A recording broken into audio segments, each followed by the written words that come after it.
कहानी है रामपुर गांव की, जहां के मर्द महिलाओं को हमेशा नीचा दिखाने की कोशिश में रहते।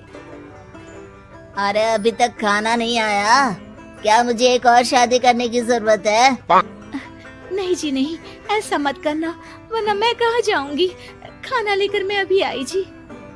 गांव की पंचायत में भी फैसले हमेशा औरतों के खिलाफ ही रहते। मैं जो फैसला सुनाता हूँ वो भगवान की आज्ञा होती है। इस लड़के ने अपने मन से शादी करके अच्छा नहीं किया। लड़के को घर भेज दो और इसकी शादी इसकी जाति की किसी लड़के से करवा दो, लेकिन ये लड़के, इसे तो गांव के बाहर निकाल दो। नहीं नहीं जमींदार साहब, ये क्या बोल रहे हैं? ऐसा नहीं हो सकता। मेरी बेटी मासूम है, इसे अच्छे बुरे की समझ नहीं है। अरे कहाँ जाएगी ये बेचारी? कहाँ जाएगी? इतनी चिंता है तो पूरे परिवार का गांव निकाला कर देते हैं। बेचारे पूरे बसे बसाए परिवार को गांव छोड़ना पड़ता है। चाहे जो हो, अगर बेटियों को कंट्रोल नहीं कर सकते तो गांव में रहने का कोई मतलब नहीं है। यहाँ औरतों को दब कर रहना होगा। कोई भी अपने हिसाब से कुछ नहीं कर सकता, सब ईश्वर की मर्जी से ही होगा। तभी गांव का एक आदमी दौड़ा दौड़ा आता है। सरपंच साहब, जमींदार साहब, वो कालिया है ना, उसकी बेटी पढ़ने के लिए शहर जा रही है। अच्छा, ये कब हो गया? और कालिया की हिम्मत कैसे हो गई ऐसा करने की? लेकर आओ उसे और उसकी बेटी को। बस फिर क्या था, हाजिर हो जाते हैं कालिया और उसकी बेटी सरपंच के सामने। और कालिया, ये क्या सुनने में आ रहा है? बेटी को इंजीनियर बना रहा है तू? और ये बता, गांव में तो स्कूल नहीं है, फिर कहां से इतनी क्लास पास कर गई तेरी बेटी? राधा, जो कि कालिया की बेटी है, उसे लगता है कि सरपंच उसकी तारीफ कर रहे हैं। सरपंच जी, मैंने ऑनलाइन पढ़ाई की है, डिस्टेंस लर्निंग से। सभी में मैंने अच्छे नंबर पाए हैं, जिसे देखते हुए शहर की इंजीनियरिंग कॉलेज में मुझे स्कॉलरशिप मिली है। वाह जी वाह, क्या होती है ये? पहले तो ये बताओ, फिर आगे की बात करते हैं। पूरा गांव राधा की बात सुन रहा था और राधा बोलती जा रही थी। तो ऐसे मैं फ्री में एक अच्छी शिक्षा लेकर गांव में जो कुछ परेशानियां हैं, जैसे बिजली, पानी और इंटरनेट जैसी समस्याओं के लिए काम करूंगी। मैं गांव को शहर से जोड़ने के लिए पुल का निर्माण करवाने का प्रस्ताव रखूंगी। मुझे पूरी उम्मीद है कि जल्द ही हमारा गांव भी तरक्की की राह पर चल पड़ेगा। राधा की बात सुनकर सारे गांव वाले ताली बजाने लगते हैं। सरपंच को समझ नहीं आता कि वो क्या करे। चुप रह नादान लड़की, गांव के खिलाफ जाने के लिए तुझे गांव से बेदखल कर दिया जाएगा, वो भी पूरे परिवार के साथ। और हाँ, अगर ठीक से गांव में रहना चाहती है तो ये पढ़ाई लिखाई छोड़ दे। हम तेरे लिए गांव का कोई होनहार लड़का देखेंगे। तभी गांव का एक आदमी बोल पड़ता है। अरे नहीं नहीं सरपंच जी, राधा बिटिया जो बता रही है, अगर वैसा हो जाए तो हम लोगों को पैसा कमाने के लिए बाहर नहीं जाना पड़ेगा। हाँ जी, और ना ही कोसों दूर पानी के लिए भटकना पड़ेगा। हमारे बच्चे भी अच्छी पढ़ाई कर सकेंगे और आगे बढ़ेंगे, ना कि हमारी तरह खेती करते बैठेंगे।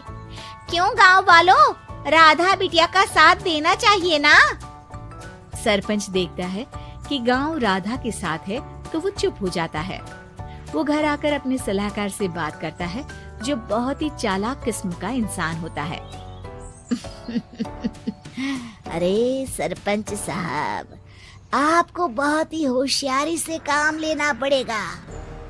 एक बार गांव तरक्की कर गया, यहाँ के बालक पढ़ लिए तो कोई ना पूछेगा आपको। और फिर ये जो बेटा और बेटी है ना आपके, इनको भी आम लोगों की तरह ही जीवन जीना होगा। हाँ, लेकिन करे तो क्या करे?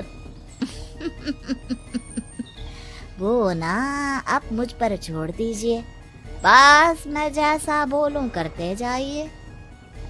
अगले रोज सुबह जब गांव वाले सोकर उठते हैं तो राधा के घर के बाहर और साथ ही वो लोग जिन्होंने राधा का सपोर्ट किया था, उनके घर के आगे लाल रंग से कल आऊंगी लिखा होता है।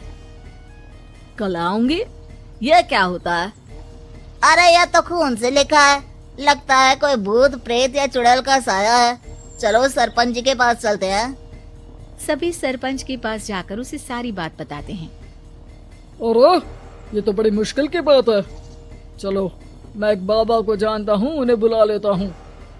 सरपंच बाबा को लेकर गांव के घर के बाहर जाता है। ओहो, तो ये वो चुड़ैल है जो उन लोगों को निशाना बनाते हैं जो गांव को बदलने का सपना देखते हैं। वो गांव को ऐसे ही संपन्न देखना चाहती है, वो नहीं चाहती कि कोई बाहरी यहाँ का कायाकल्प करे। क्या तुम लोगों में से किसी ने गांव को बदलने की सोच रखी है? तभी राधा की माँ रोते रोते आती है। मेरी राधा घर से गायब हो गई है। अरे कोई तो बचाओ, मेरी बच्ची कहाँ गई?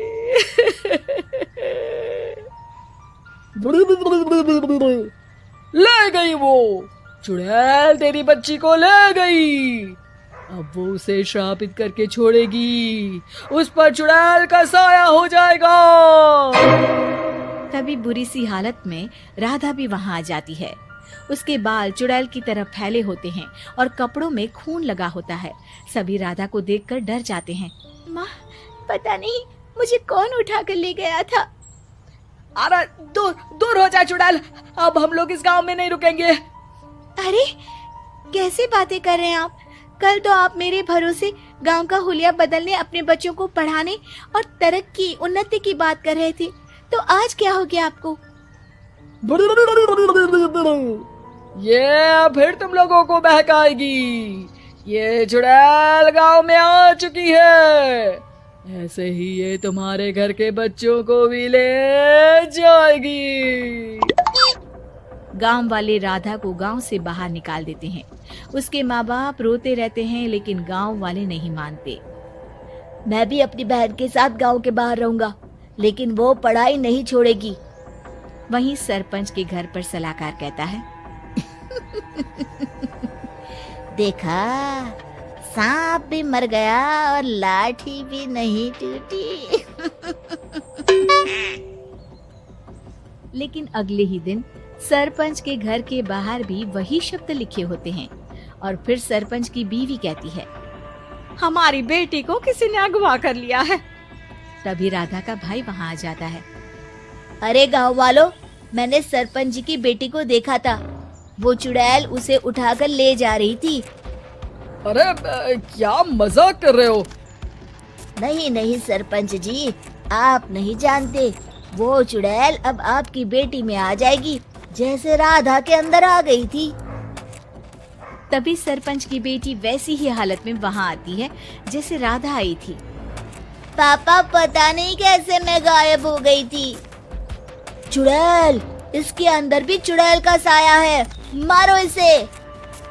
अरे नहीं नहीं, इसे भी राधा के पास गांव के बाहर ही भेज दो। अरे चुप रहो, मेरी बेटी कहीं नहीं जाएगी और चुड़ैल वुड़ैल कुछ नहीं होता है। अरे कैसे बात कर रहे हो सरपंच जी?